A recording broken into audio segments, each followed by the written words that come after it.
ป้าไว้ใช้เอ็น นี่จะมาเพื่อนแล้วบ่ฮักบ่วะ บ่ สิโกจะว่าต่อแล้วกันเพื่อนพอดีได้วัดที่ได้ ป่านสิบ่ได้อันเอาไว้กล้องตารางบ่ เพื่อเอา มันว่าสิดอก มาเร็วก่อน ฮะ 2 3พร้อมอย่าเด้2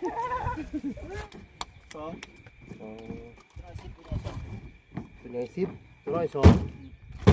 มันยังว่าไม่ ตัวน้อย10ตัวใหญ่2เออ โอ้ยบุกกับกันเลย โอ้โห หมดว่าจะเยี่ยมแล้วคือตัวแพงๆเลยเห็นแล้ว อืม นอนนะ เหมือนจังอุ่นเนาะ เอาไปใช่ดิ กระเป๋าน้องนิ้วเราสิได้ปะบ้างใดอีกเด้บัด เสื้อผ้า โอ้ยอ่อนๆเลย อ่อนนุ่มเลย เจ็บดังเจ็บแอร์แล้วป่ะ โอ้ อ๋อสิบ่ได้ใช้ตะเกียงแล้วแม่ตู่บ้านนี่ ใช่เป็นอยู่บ่นี่ บ่แล้วคันลูกบ่บ่ เอาบ่เสียวขึ้นได้ เอาอยู่บ่ล่ะ อ้าว จะว่ายังนี่ บ่จัก บ่จักครับ บ่เป็น หมอนอ่อนๆมาเบิ่งดูหมอนเจ้าจะว่าสิลืมหมอนมาจักเนาะจะว่าสิลืมหมอนมาจักพี่น้องไงเบิ่งครับสิได้ป้าเลยมาจักแล้วนี่แม่นบ่ฮะมันสินิ่มกว่าได้ตู้อันไหนนิ่มกว่ากันอันไหนนิ่มกว่ากันนี่อันนี้แหละ 1 2 3 4 5 6 7 8 9 10โอ้1 ล้านปลายคนถูกถูกเด้อโดย สาธุ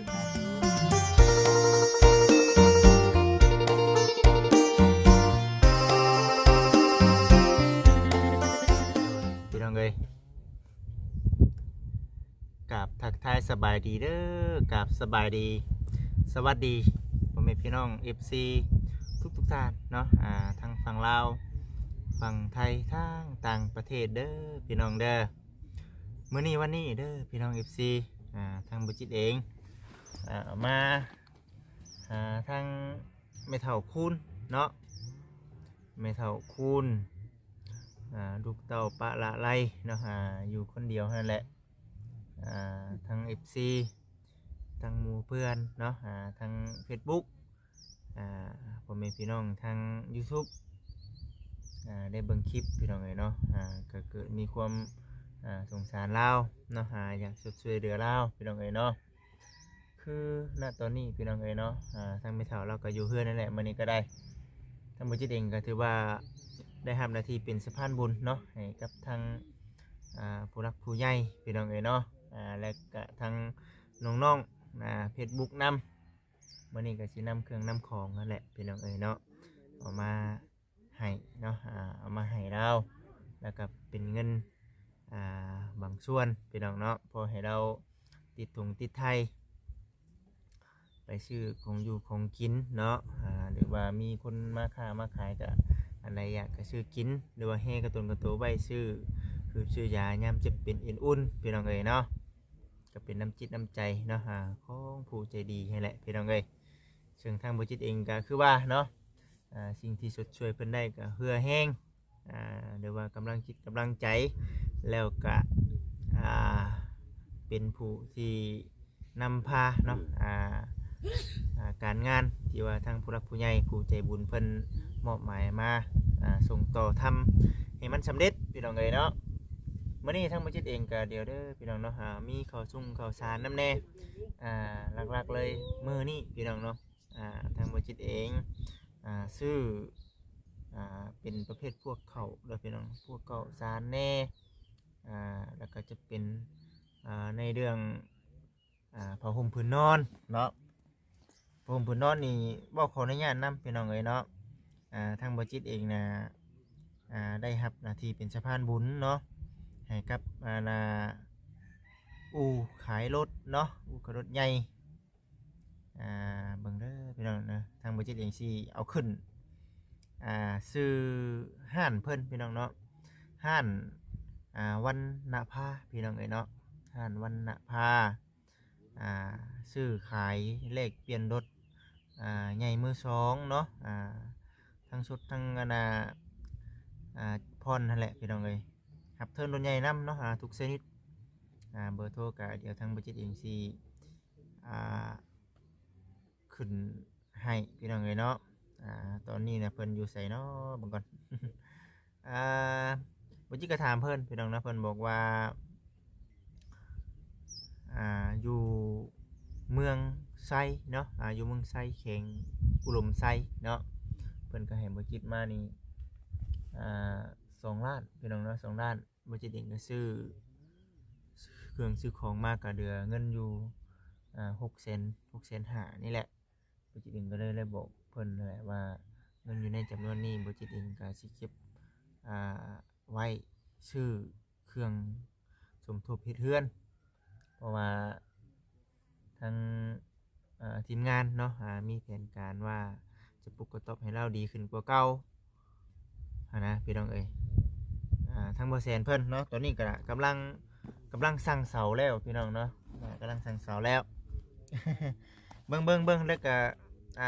ได้เว้าได้ว่าแล้วก็เดี๋ยวทางบ่จิตเองสิอ่านรายชื่อเนาะมื้อนี้น่ะสิเอาเครื่องของมาให้เพิ่นเบิ่งโอ้มีหลายเด้พี่น้องเอ้ยเนาะมีหลายทานอยู่บ่ได้ไปบอกไปตู้เนาะคนก็ได้เนาะแต่ว่าหลักๆสิ่งที่สำคัญมานี่ก็สำคัญเบิดทุกคนนั่นแหละแต่ว่าเครื่องของที่บ่จิตซื้อมาเต็มรถนี้แม่นของทาง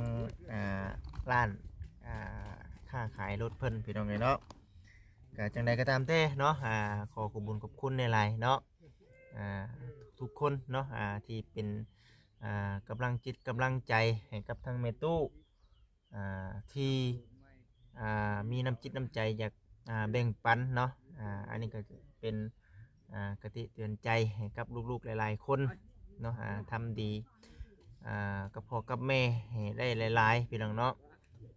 เพราะว่าคือว่าเนี่ยตอนเพิ่นมีอายุบอกขออนุญาตนำตอนเพิ่นยังมีชีวิตอยู่เนาะจงเฮ็ดดีกับเพิ่นเนาะพ่อแม่เนาะ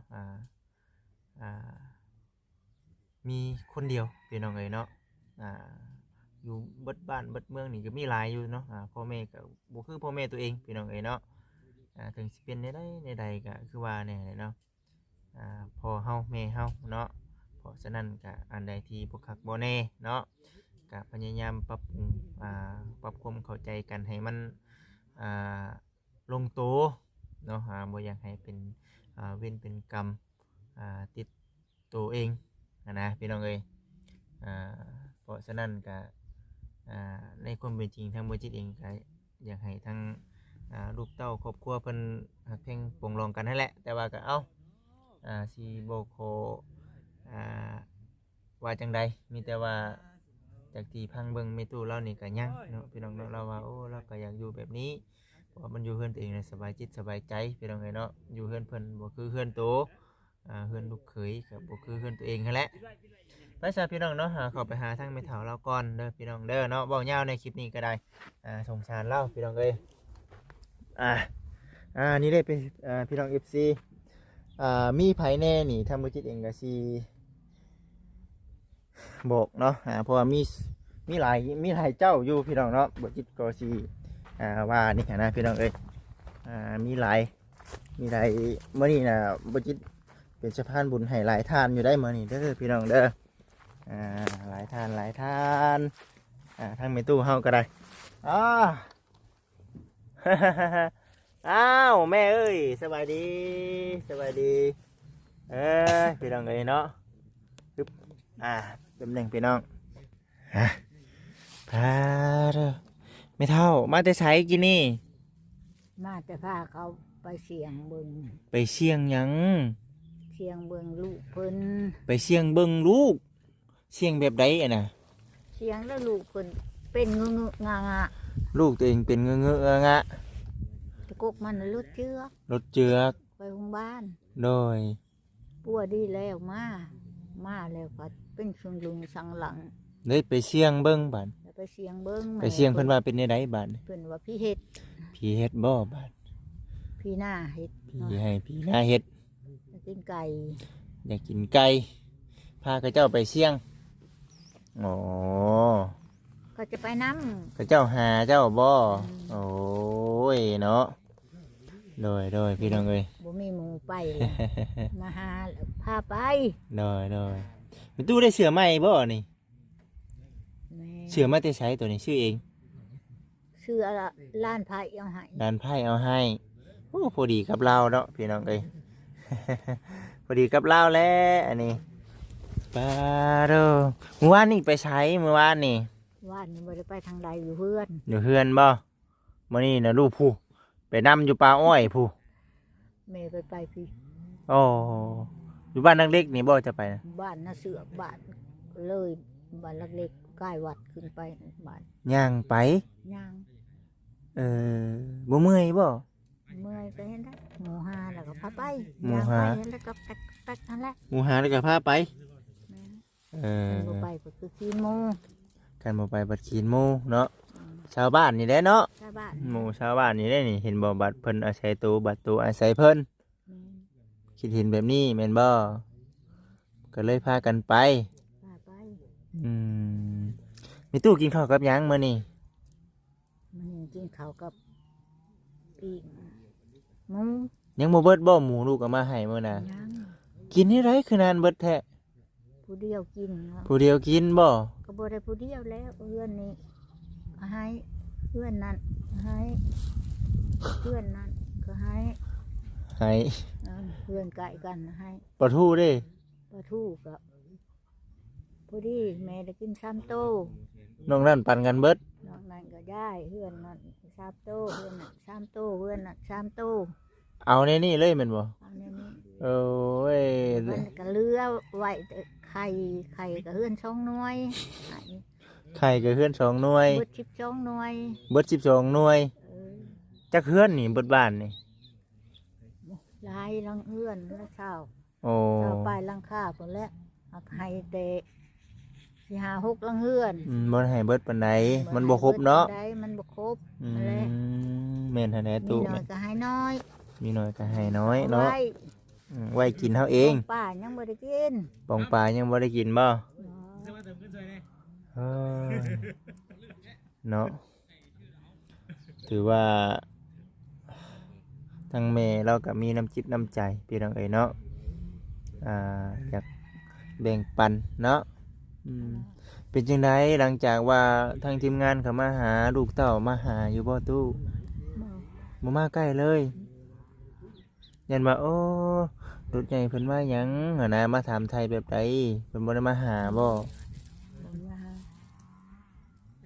บ่มาหาเลย บ่มาหาเลยบ่มาไกล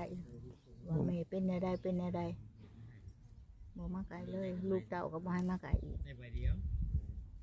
แม่ก็บ่ให้มาใกล้รถติ แม่บ่ให้มาค่ะเด้ลูกก็บ่มาไกล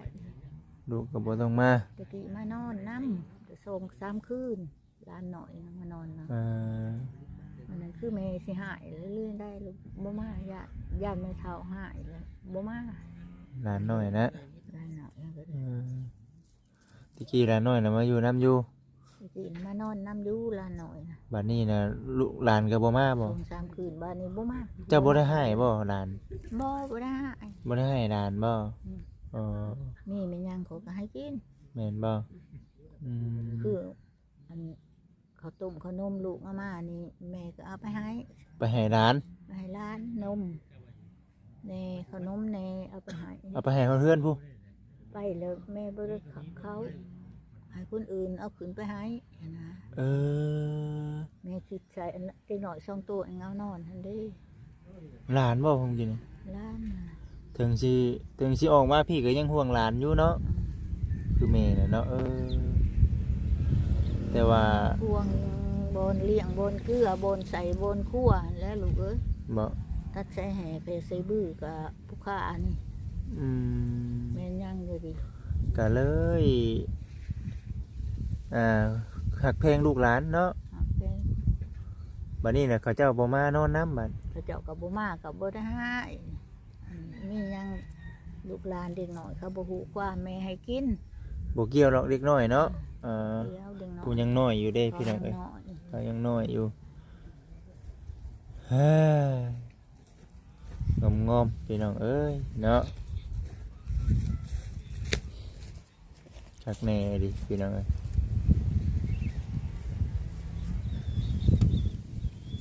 เป็นจังได๋มื้อนี้นอนเฮือน นอนเพื่อน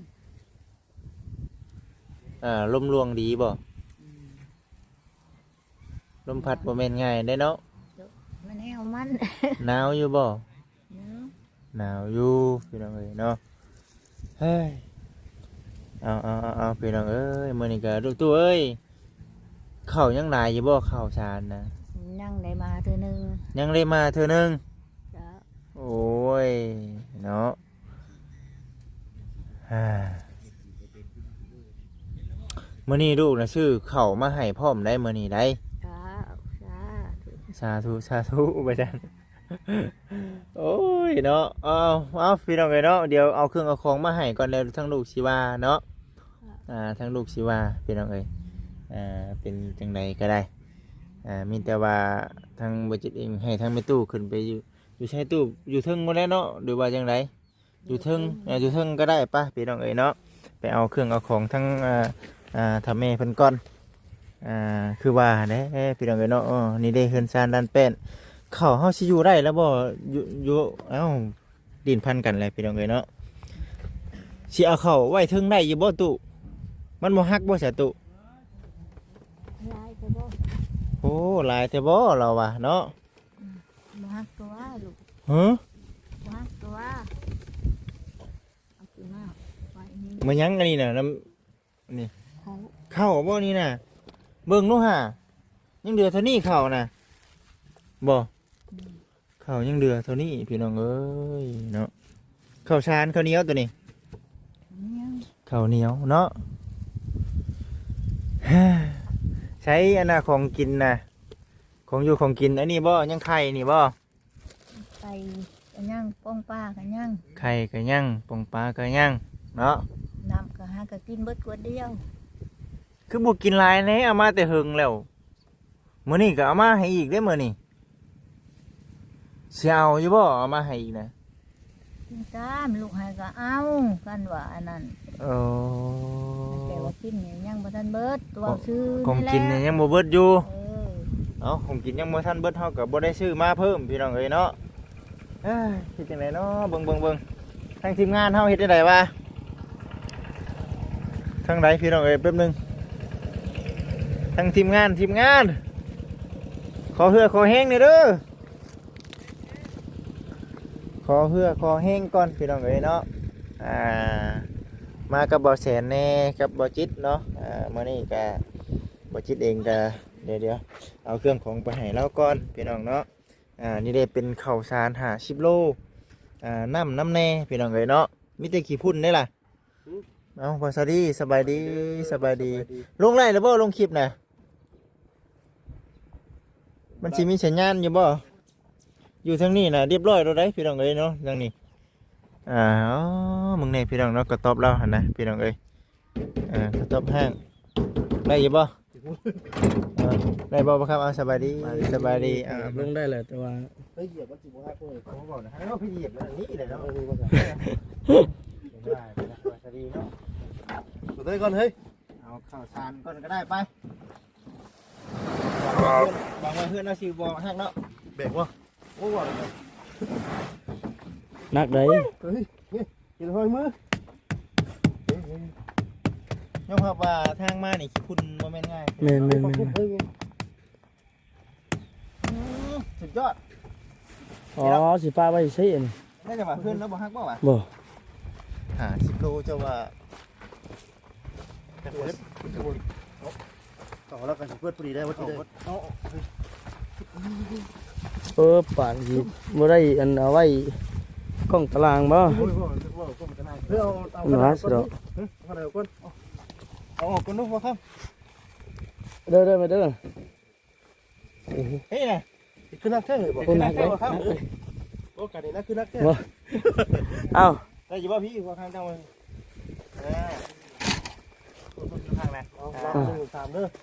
ไม่ต้องสิบ่ฮักบ่ 1 1 2 3 อย่าเด้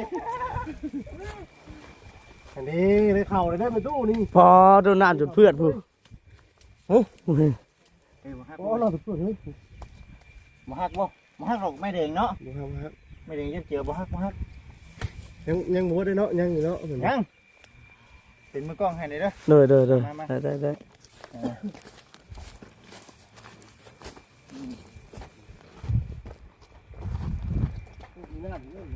มีน้ำห่อปลาไว้อยู่ทางตารางเนาะ เอาไปจิบจังไผเอา ว้าวเจ้าขาสั่นนะ น่าจะคอยถือสวยน้ำมา น้ำอยู่หั่นทั้งประเทศเองนี่แหละ เออสวย ทั้งนี้ ต้องถือแบบนี้ โบนั่นก็ได้บ่ครับ เฮ้ย เป็นบางอันเป็นบางอัน ตรงนึงมีน้ำ บ่ได้ มันก็ได้นี่ น้ำเนาะอันนี้ต้องปะไว้ใช้อันเทิงบ่ มันเต็มเลยเพื่อนเรานะ เพื่อนเราเต็มเลยเด้ชาวคำคิดว่าปะไว้อันนี้อันเ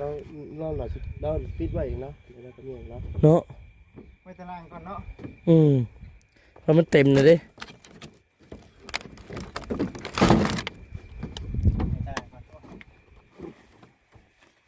จะเพ่งกว่าจิตเนี่ย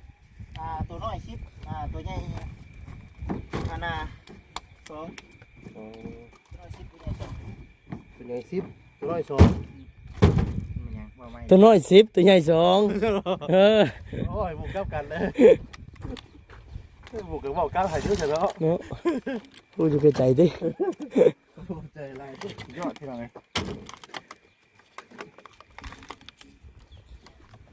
โอ้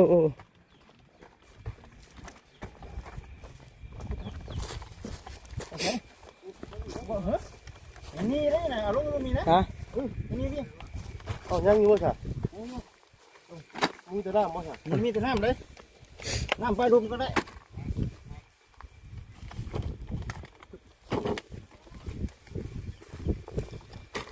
อันนี้แหละน้ำเนาะ ไป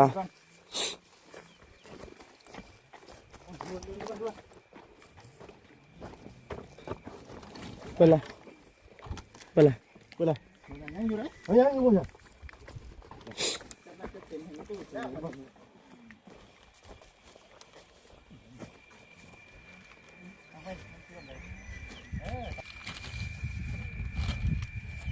ผลึกกดิเนาะบุญรถทับเด้อมื้อนี้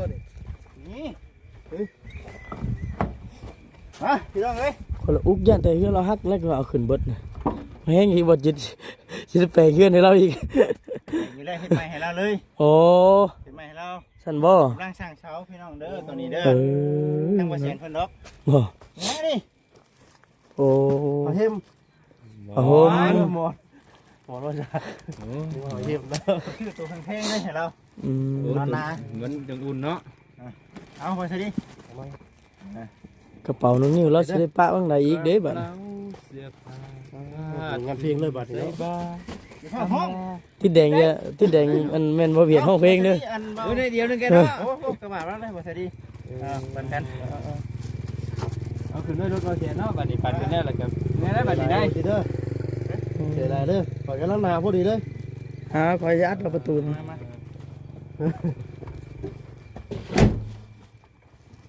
ล็อกเด้อ ใกล้ล็อก ล็อกรถแหละ ว้าวเพื่อนเราชิมฮักบ่พี่เพิ่นเบิ่งนี่พี่น้องเอ้ยเนาะคักแม่ดิ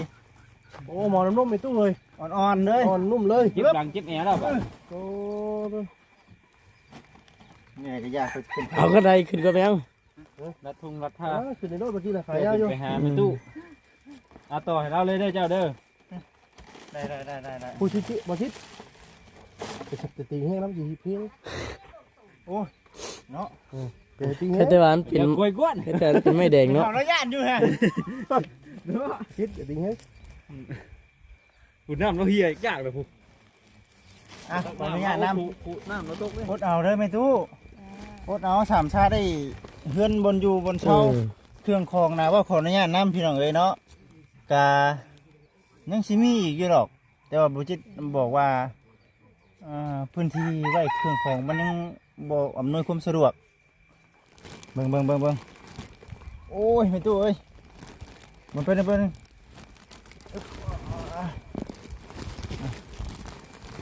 เป็นยังบ่นี่อันนี้เป็นนี่บ่นี่โอ้ยมึงนี่พี่น้องเอ้ย ไม่หยังแล้วนะ แป้งอาหาร โอ้ย ข้าวสารแล้วเสียไว้อีใช่นี่ ได้จังวะ อย่างนั้นแล้ว ไว้นี่ไหน จะนอนไปได้นี่นอนปีหนึ่งพุ่น กินข้าวไปปุ๊บกินวัวมาพี่กินพี่ลง มัน ปุ๊บ ว่างชี เออจนบ่มีฮอดบอลสินอนเนาะ พี่น้องเด้อ นี่น้ำแพ็คน่ะก็ลงซะบ่จิตเด้ นี่ก็โอ้ยยานลงน้ำกันก็ไปตู้เลย บึ้มเอาเลยเนาะ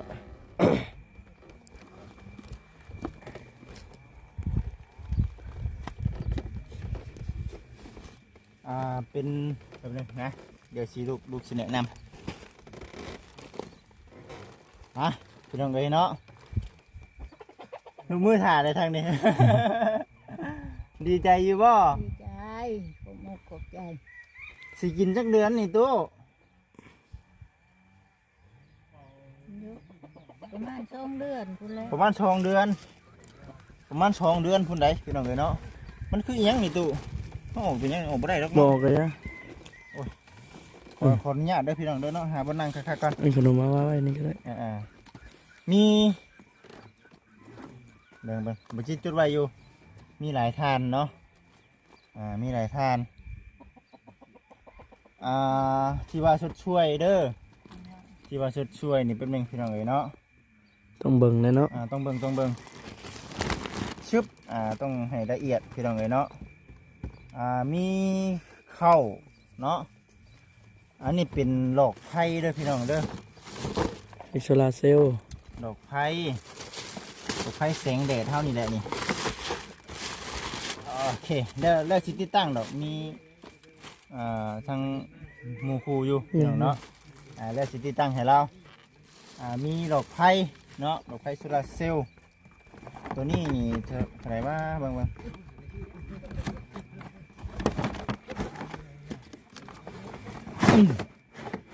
พอสิบ่ได้ใช้ตะเกียงแล้วแม่ตู้บ้านนี่ ใช่เป็นอยู่บ่นี่ บ่แล้วคันลูกบ่ เอาบ่เสียวขึ้นว่า เอาอยู่บ่ล่ะ อ้าว จะว่าหยังนี่ บ่จัก บ่จัก บ่ ซะ บ่เป็น เฮ็ดบ่เป็นบ่เพื่อนหน่อยเจ้านี่แจ้งมาเลย หุงเบิดบ้าน พุงเบิดที่เจ้าบ่ต้องใช้ตะเกียงแบบนี้นะ คือ โมเมนต์ง่าย เราก็บ่เคย บ่เคยใช้บ่ ใช้เนาะเราบ่จักเนาะ เป็นดอกไผ่พี่น้องเนาะอันนี้เป็นจานได้อตู้เด้อเป็นแผ่นมันนี่แผ่นตากแดดนี้อย่างนี้น้ำพี่น้องได้จุกออกมาก็จุกออกมาเลยฮะนี่ตู้เอ้ยเอาไปตากไว้อยู่บนแดดตัวนี้ส่วนตัวนี้น่ะป้าไว้ในเฮือนเฮาก็ได้ยังสิได้โตใส่กันอยู่เนาะตัวมักยั่วไปนี่บริษัทตะเกียงแล้วพี่น้องเลยวันนี้เนาะไปวันนี้ก่อนเนาะไปวันนี้ก่อน บริจักใช้กล้องไว้เนาะมัน แล้ว จัง ก็จังใส่กองพี่น้องเลยเนาะเขาออกมาแนะนำก่อน 460,000เนาะ460,000เด้อตู้เด้ออันนี้นะส่วนเข่าเดี๋ยวนี้นะ50 โลนะมันอยู่ใน600,000กับ50,000พี่น้องเนาะ600,000กับ50,000เข่า50 โลเข่าเหนียวแต่ว่าเป็นอิงตามบางบอนได้เด้ออิงตามบางบอนถ้าบางบอนกับเพลงเนาะบางบอนก็ถูกเนาะ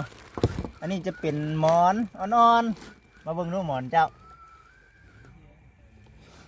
จะว่าสิลืมหมอนมาจักเนาะจะว่าสิลืมหมอนมาจักนี่สิแนะนำทางไปตู้แล้วนี่อันนี้เป็นหมอนเก่าสิได้ป้าเลยมาจักแล้วนี่แม่นบ่มันสินิ่มกว่าได้ตู้อันไหนนิ่มกว่ากันอันไหนนิ่มกว่ากันเนี่ยอันนี้แหละ อันนี้น่ะเป็นกระสอบเนาะกระสอบพี่น้องเอ้ยเนาะแล้วเอาน้องนิ้วใส่แล้วยิบเนาะนี่เดี๋ยวเรายิบเองใช่ไหมนี่แม่นบ่ตู้จะยิบเองบ่ยิบเองพี่น้องเอ้ยเนาะเอาตู้เอาไว้ก่อนก็ได้ คักแน่ดี คักปานหยังบัดนี่ ไอ้ เนาะ บัดนี้เอาผ้าห่มมาให้หลานเบิ่งดูผ้าห่มนี้เด้ นี่ผ้าห่ม ใหม่ มัน นี่ ทางหลังเจ้า ข้างหลั นะ งหั่นบ่ว่าตัวใหม่นี่ ตัวใหม่ บ่แม่นนี่ตัวใหม่นี่ เราบ่เห็น อึบโอ้มันหนักดีนอนกลางคืนหนาวบ่เห็นเนาะว่าที่ชื่อตัวแบบสุดยอดเลยพี่น้องเอ้ยให้เรานะ เอ้ยเถอะโอ้ผมผืนนวมใช่ปะจ๊ะนี่ปะ รวมชับมึงในตู้มึงนี่ในช่องชิอุ่นแท้นี่มึงนี่บายมึงรู้เป็นคนได้นี่เนาะอ๋อ เอ้ย เอาไว้ก่อน ม ช่วยเอาออกมาหน่อยมีฮอดอันบอดเสียไว้ได้อเนี่ยเนาะตู้เนาะ โอ้อยากอ้างแล้วนี่แล้วบ่สิว่าเนี่ยมันคักพี่น้องเลย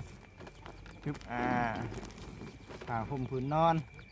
โอ้เป็น300,000โอ้ย200,000 250,000คนได้ตัวนี้ผ้าห่มตัวนี้นะแพง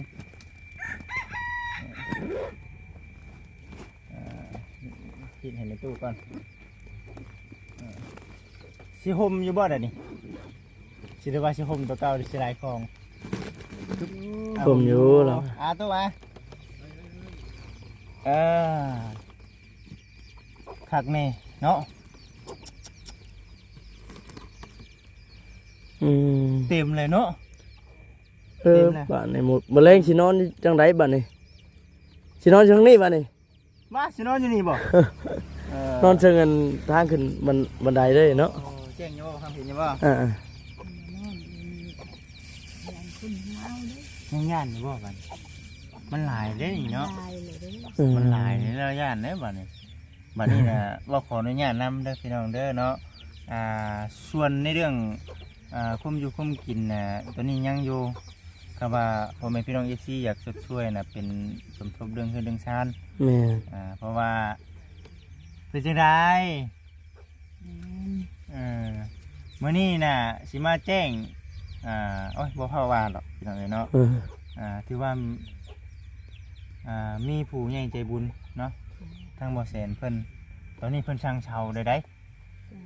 อืม ดีใจบ่ ดีใจ น้ำบ่จิตก็มีอีกจำนวนหนึงอยู่จังใดก็สิได้แจ้งให้กับ FC เบิ่งอีกเทื่อรอติดตามรับชมเบิ่งพี่น้องยันว่า แม่ เดี๋ยวรอเบิ่งคลิปต่อไปเนาะแต่ว่าเบิ่งเด้อมีผ้าห่มมีหมอน หมอน ดอกไม้โซลาร์เซลล์ ข้าว กับข้าวนี่เป็นห้านอันนั้นเด้อพี่น้องเด้อเนาะห้านขายรถใหญ่ทุกชนิดพี่น้องเอ้ยเนาะซื้อห้านเพิ่นน่ะห้านวันนาภาเนาะอยู่เบิ่งเด้อพี่น้องเด้ออยู่เมืองไซแขวงอุดมไซ แข่งลมใส่พุ่น แขวงอุดมไซเมืองไซเนาะเพิ่นก็เป็นเจ้าภาพเพิ่นน่ะค้าขายรถใหญ่ทุกชนิดเพิ่นฝากเงินมาให้ลูกนี่ซื้อเครื่องของนี่แหละให้แม่ตู้ว่าซั่นเพิ่นก็แม่นซื้อได้ขายหมานเรื่องรถลาก็ได้เนาะเดี๋ยวสิขึ้นรูปอันนั้นให้พี่น้องเว้ยเนาะรูปห้านเพิ่นให้ เลย ส่วนต่างๆเนาะพี่น้องเนาะเป็นน้ำเนาะบัดนี้เนาะเป็นน้ำนี่ก็คนละทานได้บ่จิตก็ได้ว่าสิจัดแจงให้ภายในคลิปนี้แหละยันว่าเพิ่นอยากเบิ่งอยู่มีหลายทานเด้สาธุส่วนน้ำเนาะส่วนน้ำแล้วก็บ่จิตเองนี่มีเงินอีกจำนวนหนึงสิได้มอบให้ในตู้พอได้ซื้อยาหรือว่าให้กระตูไว้ น้ำนี่เป็นมหาเพชรพี่น้องเลยเนาะพระมหาเพชรอยู่ไทยพุ่นแหละอยู่บัดโคกกลางเนาะตำบลนาเวียงเนาะอำเภอเสนานิคมก็แล้วก็จังหวัดอำนาจเจริญเนาะอันนี้คือมหาเพชรเพิ่น คือฝั่งไทยเนาะ ฝั่งไทยนี่เด้เพิ่นผ่าเงินมานี่แทน เบิ่ง ก็บไว้ก่อนนี่ในส่วนหนึ่งแล้วก็มหาเพชรเพิ่นนี่มีน้ำเนาะแล้วก็มีเงินน้ำนี่บ่จิตซื้อไป500 บาทกับเงินให้เพิ่นอีกเนาะ500พอดีสิเอาให้500 บาทเนาะแล้วก็หลังจากว่ามาหาเพชรเพิ่นแล้วก็มีลูกๆหลานๆเนาะเพิ่นผากเงินมาให้ทางบ่จิตพี่น้องเอ๋ยเนาะเบิ่งก่อนเด้อพี่น้องเด้อเนาะ ก็มีหลายคนในพี่น้องเอ๋ยเนาะแล้วก็มีลูกหลานทางฝั่งไทยเพิ่นก็บ่ประสงค์ออกชื่อออกนามเนาะตัวอันเนี้ย500อีกพี่น้องเอ๋ยเนาะเพิ่นก็ฝากเงินมาให้500รวมกันพอดีเป็น1,000เด้อ1,000 บาทพี่น้องเอ๋ยเนาะมาหากับลูกหลานทางฝั่งไทยเนาะเป็นถากมาให้500 มันก็ติดต่อมาทาง Facebook นั่นแหละโอ้ยบ่จิตเองก็ดีมุกดีใจพี่น้องเอ๋ยเนาะแต่ว่าหลังจากว่าเพิ่นผากมาแล้วเนาะทางมาหาเพิ่นก็ผากมาทางลูกหลานทางฝั่งไทยเพิ่นก็ผากมาผากคนมาคนละเสือเพิ่นก็ได้หักค่าธรรมเนียมมันมาเนี่ยก็ยังเหลืออยู่เท่าไหร่เนาะ1 2 3 4 5 6แสนกับ48,000เด้อปกติก็7แสนพุ่นแหละเนาะมหอดอก7แสนพี่น้องเลยเนาะแต่ว่าอันนี้จะเป็นเงินทางมหาเพชรและก็ลูกหลานทางฝั่งไทยเนาะเป็นผากมาให้เด้อหลักไฟเก็บเอาก่อนตู้แล้วจังให้พรเพิ่นน้ำดังเก็บเอาไว้ก่อนเด้อเก็บไว้ก่อนยังมีอยู่ในตู้เอ้ยแล้วก็ยังมีน้องจิพี่น้องเนาะน้องจิน่ะ2แสนตะกี้ว่าสิซื้อเสื้อแขนยาวมาให้เนาะแต่ว่าเวลาเฮามาน่ะมันจ่อโพดเนาะก็เลยสิเอาเงินมาให้เลยน้องจินี่อยู่ทางอันตะปือพุ่นแหละพี่น้องเอ๋ยเนาะ เอาใจน้องๆทั้งFacebook นำมื้อนี้ก็ได้พี่น้องเอ๋ยโอ้หลายทานอยู่น้องจิแน่ทั้งอันตะปือเนาะลูกหลานเนาะอยู่เมืองชลบุรีน้ำแน่200เนาะบ่จิตเองก็เอามาแล้วก็ลูกหลานเนาะน้องดีน้ำอยู่บ้านโคกปลาวาย เอามาให้บ่จิตเองนี่แหละเนาะก็ถือว่ามีผู้บอกซื้อออกน้ำในกระแมนก็มีคือกันแต่ว่าพอหลังจากว่าซื้อเครื่องซื้อของมาเบิ่แล้วนี่ยังเหลือเงินนี่อยู่4แสนเหลือตู้เด้อเป็นเท่าไรบาทนี่หลังจากว่า4แสนใส่กับ6แสน1 2 3 4 5 6 7 8 9 10โอ้1 ล้านปลายคนนี้ตู้ดีใจบ่ดีใจ1 ล้านปลายคนนี้เนาะคลิปไว้เด้อตู้เด้อคลิปไว้ให้ดีติดโตแปลงใดก็ได้ติดโตอันนี้นะ เป็นเงินลูกหลานทาง Facebook เนาะน้องๆน้ำแน่เนาะแล้วก็มีทั้งอ้ายเป็นส่งมาให้เนาะอันนี้ก็จะได้มอบให้ได้ตู้เด้อเป็นเงิน1 ล้านปลายนี่แหละตู้เด้อโดย สาธุส่วนเนาะจังใดก็ทางบริษัทเอ็นซีให้ข้อมูลเพิ่มให้ข้อมูลเพิ่มเติมอันนี้ก็เป็นส่วนของทางน้องเพิ่นน้ำแน่เนาะอันนี้คือเอาตามที่เพิ่นบอกเลยแล้วก็ทั้งห้านเพิ่นพร้อมแล้วก็ทั้งมหาแน่เนาะมีหลายคนอยู่มีหลายท่านเป็นนี่ไรไม่ตู้ดีใจบ่ดีใจบ่เคยพ่อบ่เคยเจอจักเทื่ออะไรแบบนี้เนาะสิกินมดอยู่บ่ล่ะนี่ฮะเปิดอยู่เอามีแต่ให้ทางเมตู้เด้อให้อวยใช้อวยพรเนาะ ขอบบุญขอบคุณลูกหลานให้อยู่ดีมีแห้งเนาะผู้ใช้พรให้อยู่ดีมีแห้งในตู้เอ้ยแล้วก็ทั้งผู้รักผู้ใหญ่เพิ่นนี่ได้ในชื่อเขาแน่เนาะเจ้าของห้างก็มาเนาะพระมหาอยู่ไทยก็มาโอ้ว่าเนาะเอาเนาะขอบบุญขอบคุณในเด้อตู้เด้อ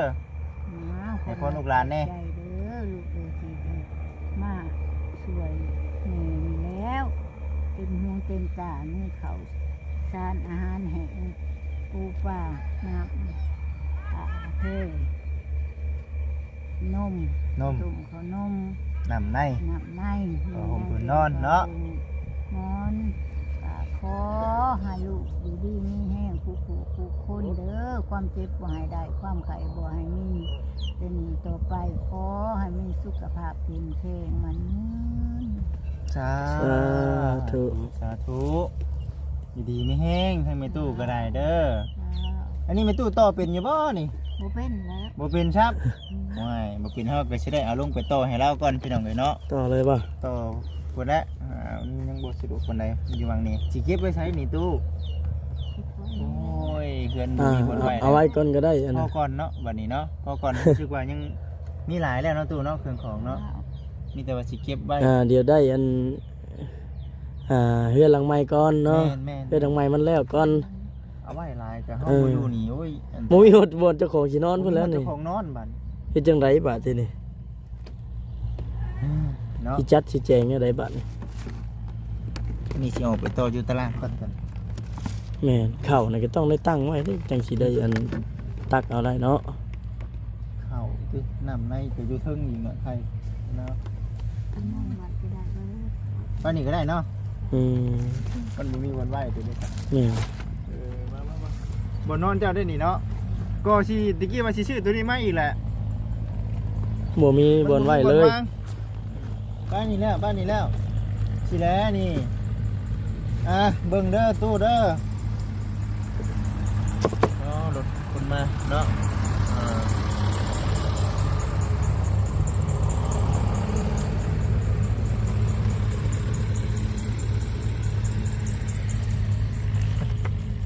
ตู้ลูกอยากให้แม่ตู้เว้าเรื่องหนึงให้ฟังเนาะแม่ตู้นี่ฝากบอกลูกหลานที่กำลังเบิ่งอยู่ทั่วทุกประเทศ ในการเฮ็ดความดีกับพ่อกับแม่บอกเพิ่น ควานเนาะ แม่นฮักให้ฮักแพงพ่อแม่ตัวเองกันแหละเฮ็ดจังได๋เพิ่นเลี้ยงใหญ่มาพาใหญ่อย่าป้าจะถิ่มเพิ่นเด้อแบบนี้นะบอกสู่เพิ่นฟังดูบอกลูกบอกหลานดู ลูกเอ้ยตัวอย่างที่แม่นี่แล้วลูกว่าลูกจริงแต่ว่าตัวหนาไปนั่นที่พวกลูกนี้แหละให้นับถือบุญคุณของพ่อแม่เด้อลูกเอ้ยตัวไปตัวให้ตัวอย่างแม่นี้สนับสนุนน้ำลูกเต่าล้านเล่นเอื้อยอายน้องผู้คนรวมด้วยผู้ใหญ่นี่แล้วครูบาอาจารย์จะมีความวิตกวิจารณ์นะผู้ขาสาธุขอให้สุขภาพแข็งแรงมันนี้เด้อ แล้ว รถเลยเด้อพี่น้องเนาะมีรถ น้อย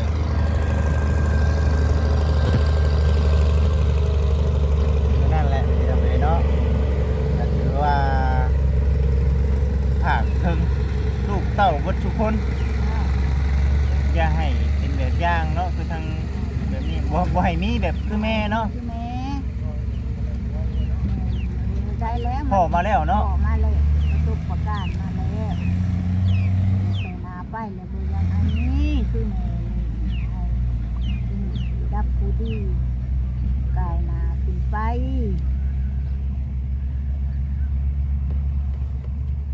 ว่าบ่เป็นเท่านั้นแหละลูกเอ้ย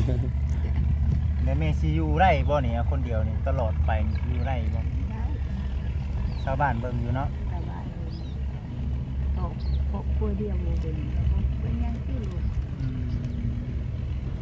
พอได้ไหมมึงลงเลยไปสั้นเดี๋ยวลูกชีไปที่ตั้งนี่ก่อนเดี๋ยวชีได้ลงก่อนไปน้องเลยเนาะเอาสบายดีลูกหลานเด้อเอาสบายดีอยู่ดีมีแห้งอยู่ดีมีแห้งเอาไปน้องเลยมานี่แหละปักน้ำ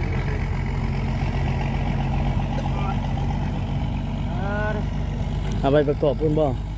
เบิ่งก่อนเป็นนึง ทางทีมงานเพิ่นประกอบบ่ เดี๋ยวเอาบันไดขึ้นง่ายลงก็กึ๊บ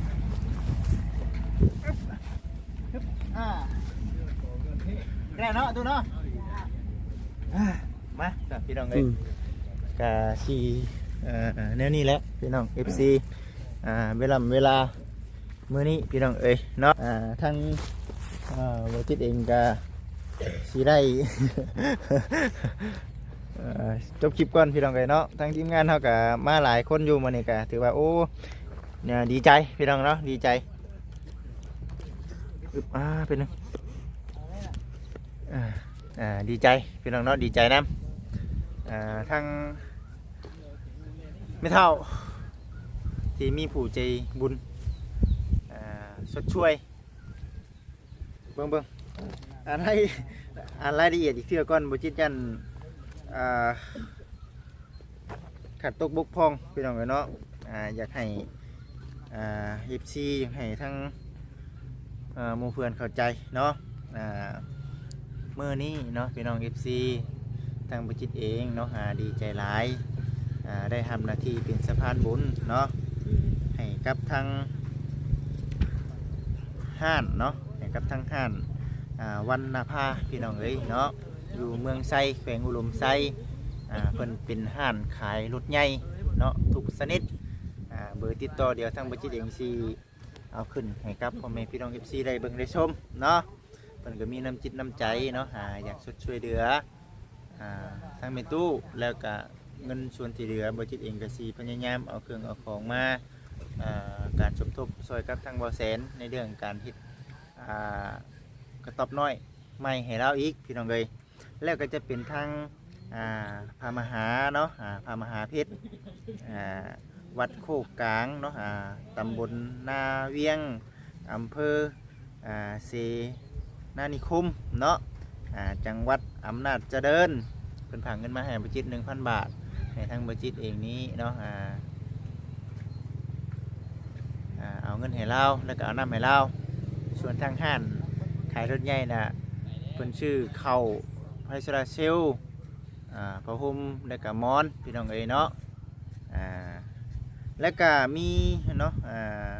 น้องเพิ่นเนาะเพิ่นฝากเงินมาให้บัญชี 100,000เพิ่นเป็นผู้หญิงทาง Facebook ดอกเพิ่นก็บ่ได้ประสงค์ออกเสียงออกนามแล้วก็เท่าจิน้องจินั่นแหละ200,000บัญชีนึงก็มอบเป็นเงินให้มีตัวเราเลยผู้ที่เป็น400,000กินนี่ก็ได้คนอยู่ทางอัตตปือพุ่นแหละอัตตปือเนาะบ้านละยาวกลางเนาะเมืองสามัคคีไซเนาะแขวงอัตตปือแล้วก็ลูกหลานเนาะอยู่เมืองสุนทรบุรีคือกันเพิ่นฝากเงินมาให้200 บาทเนาะบ่จิถึงก็ซื้อนมกับขนมมาแหละผู้ดีได้นมกับขนมแพ็คนึงเนาะแล้วก็น้องดีเนาะน้องดีก็ฝากเงินมาให้บัญชี 100,000เนาะเพิ่นอยู่บ้านโคกปะบายบัญชีดิ่งก็นมกับขนมคือกันผมกินนี่ก็ได้ก็สิแน่นั่นแหละเนาะก็ถือว่าทางบัญชีดิ่งก็ดีใจที่สุดมื้อนี้เด้อพี่น้องเด้อเอาสำหรับคลิปนี้เนาะก็ขอขอบคุณขอบคุณทางร้านขายรถเพิ่นพร้อมแล้วก็หมู่คู่ทาง Facebook น้องๆนุ่มๆทาง Facebook แล้วก็ทางผู้รักผู้ใหญ่ทางYouTube แน่แหละพี่น้องที่ติดต่อมาเนาะที่ติดต่อมาหาทางบัญชีเนาะมีข่าวอีกอย่างก็รอติดตามชมเบิ่งไปน้ำกันเนาะยังจะมีข่าวดีมาแจ้งพี่แจ้งน้องเพิ่มเติมอีกอยู่เมื่อนี้ก็ผิดพลาดประการใดเนาะทางบัญชีเองก็ขอโทษขออภัยที่สุดบางสิ่งบางอย่างก็ครุกครุนนำเนื่องจากว่าดีใจนำเราที่มีคนซอยเราหลายพี่น้องเนาะบางสิ่งบางอย่างบัญชีเองก็ลงลืม จังใดก็กราบขอโทษขออภัยนำหลายๆเด้อเนาะแต่ว่าก็คือว่าแน่นแหละอยู่ที่จิตอยู่ที่ใจเฮาช่วยไปแล้วเนาะบางครั้งบางตอนถ้าหากว่าเฮาบ่จิตบ่ได้ชื่อไอ้น้ำก็อย่าเผาน้อยค่อยใจเด้อเนาะได้บุญคือเก่าเนาะได้บุญคือเก่าซอยด้วยใจคือว่าหั่นแหละมีแต่ว่าอย่างไรก็เป็นกำลังใจให้กับทางบ่จิตในเด้อเนาะไปซั่นเนาะแล้วก็กับเพิ่นอยู่ทางฝั่งไทยน้ำแน่น่ะเห็นได้บ่พี่น้องเอ้ยเว้ากับไปกับมาอยู่ให้เงินพร้อมกันกับทางพระมหากินีเพิ่นก็บ่ประสงค์ออกชื่อของนามคือกันเนาะอยู่ทางฝั่งไทยทางนั้นก็ได้ไปซั่นสำหรับคลิปนี้ FC ติดตามรับชมเบิ่งไปนํกันขอกล่าวคำว่าสบายดีสบายดีดีใจแฮงพี่น้องเอ้ยตื่นเต้นขนาดบ่จริงก็ได้กับดีใจสิทั้งบ่แสนเพิ่นสิปลุกเฮือนให้นี่แหละพี่น้องเอ้ยจังว่าโอ้ดีใจที่สุดเลยเนาะแล้วก็ทางบ่จิตเองก็มีอีกอยู่ได้งบสมทบแต่บ่จิตบ่เข้าว่าเนาะว่ามีเท่าใดรอเบิ่งรอชมเบิ่งไปอีกก่อนให้ FC รุ่นเบิ่งไปอีกก่อนพี่น้องเอ้ยเนาะไปซะพี่น้องเอ้ยโดย